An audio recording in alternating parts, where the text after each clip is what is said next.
If you're planning your very first Disney World trip, this video isn't meant to discourage you. Disney World is still magical. I plan on taking a couple of trips this year myself. But there are certain things first time visitors today will never experience. Not because they missed out, but because Disney itself has changed. I'm Lee with All About the Duck, and welcome back to our series on the Disney World details that shaped how the parks felt. This isn't about saying one generation had it better. It's about understanding why Disney memories feel different depending on when you first visited. If you love Disney nostalgia, atmosphere, and the little things people don't talk about anymore, subscribe and come back to us each week. First time visitors used to arrive with curiosity, often without a detailed plan. You learned the park by walking it. You followed crowds, music, or instinct. You figured things out as you went. Today, first timers are encouraged to plan everything in advance: dining, rides, transportation, even which direction to walk first. It's helpful, but it changes the emotional starting point of the trip. There was a time when Disney World rewarded wandering. You'd stumble into a show you didn't know existed, find a quiet corner that wasn't on any map. Notice details because nothing was demanding your attention. Now, most first time visitors know what's coming before they even arrive. Discovery is often replaced with preparation. Waiting used to tell a story. Cues like Haunted Mansion, Pirates of the Caribbean, and Big Thunder Mountain didn't just hold you, they set the mood.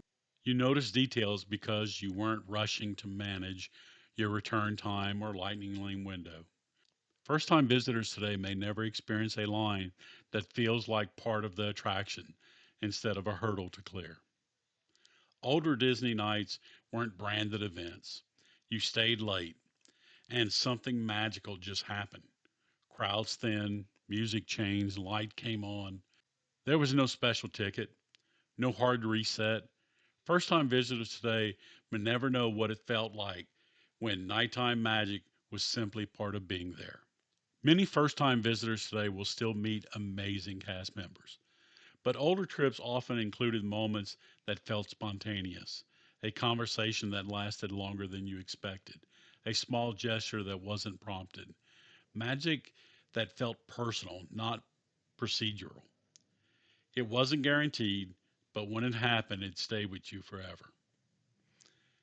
This is the hardest thing to explain.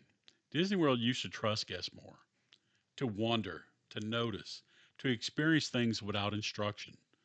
First time visitors today are guided more carefully.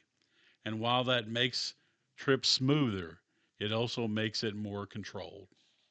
Here's the important part: first time visitors today will experience things we never did: new technology, new storytelling, new attractions that are incredible in their own way. It's not about better or worse, it's about a different kind of magic. If this is the Disney World you fell in love with, you're going to want to subscribe. The entire series is about the Disney World we miss and why it mattered.